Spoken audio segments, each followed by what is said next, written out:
ଏକ ଗାଁରେ କାଞ୍ଚନ ନାମର ଜଣେ ଗରିବ ଝିଅ ରହୁଥିଲା। ସେ ତା ପରିବାର ସହିତ ଏକ ଛୋଟ କୁଟୀରରେ ବସବାସ କରୁଥିଲା। କାଞ୍ଚନ ବହୁତ ଦୟାଳୁ ଓ ପରିଶ୍ରମୀ ଥିଲା। ସେ ସବୁବେଳେ ଅନ୍ୟମାନଙ୍କୁ ସାହାଯ୍ୟ କରୁଥିଲା। ଦିନେ କାଞ୍ଚନ ଜଙ୍ଗଲକୁ କାଠ ଆଣିବାକୁ ଗଲା। ସେଠାରେ ସେ ଜଣେ ବୃଦ୍ଧ ମହିଳାଙ୍କୁ ଦେଖିଲା, ଯିଏକି ଭୋକରେ ବହୁତ କଷ୍ଟ ପାଉଥିଲେ। କାଞ୍ଚନ ନିଜ ପାଖରେ ଥିବା ଖାଦ୍ୟ ତାଙ୍କୁ ଦେଇଦେଲା। ବୃଦ୍ଧା ମହିଳା ଖୁସି ହୋଇ କହିଲେ, ଝିଅ, ତୁମ ଦୟା ପାଇଁ ମୁଁ ବହୁତ ଖୁସି। ମୁଁ ତୁମକୁ ଏକ ଉପହାର ଦେବାକୁ ଚାହୁଁଛି। ଏମିତି କହି ସେ କାଞ୍ଚନକୁ ଏକ ସୁନ୍ଦର କାଞ୍ଚନ ଫୁଲ ଦେଲେ।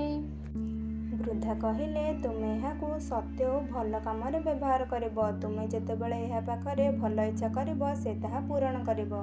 କାଞ୍ଚନ ଫୁଲକୁ ଘରକୁ ଆଣିଲା। ସେ ନିଜ ପାଇଁ କିଛି ମାଗିଲା ନାହିଁ। ପ୍ରଥମେ ସେ ନିଜ ମାଆଙ୍କ ସୁସ୍ଥତା ପାଇଁ ପ୍ରାର୍ଥନା କଲା। ତୁରନ୍ତ ତା ମା ସୁସ୍ଥ ହୋଇଗଲେ। ପରେ ସେ ଗାଁର ଗରିବ ସମସ୍ତଙ୍କ ଜୀବନ ସୁନ୍ଦର ହୋଇଗଲା। କିନ୍ତୁ ଗାଁର ଜଣେ ଲୋଭୀ ବ୍ୟକ୍ତି ଏହା ଜାଣି ଫୁଲଟି ଚୋରି କରିନେଲା। ସେ ବହୁତ ଧନ ସମ୍ପତ୍ତି ମାଗିଲା, କିନ୍ତୁ ଫୁଲଟି ତାର ଲୋଭକୁ ପସନ୍ଦ କଲା ନାହିଁ। ଫୁଲର ଯାଦୁ ହରାଇଗଲା ଏବଂ ସେ ଖାଲି ହାତରେ ରହିଗଲା। ଶେଷରେ ଫୁଲଟି ପୁଣି କାଞ୍ଚନ ହାତକୁ ଫେରି ଆସିଲା। କାଞ୍ଚନ ନିଜ ଦୟା ଓ ଭଲ ପାଇବା ଦ୍ୱାରା ସମସ୍ତଙ୍କ ହୃଦୟ ଜିତିଲା।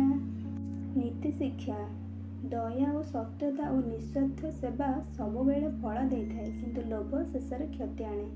ତ ସାଙ୍ଗମାନେ, ଆଜି ପାଇଁ ଏତିକି। ଫୁଲ ଫୁଟେ କେତକୀ।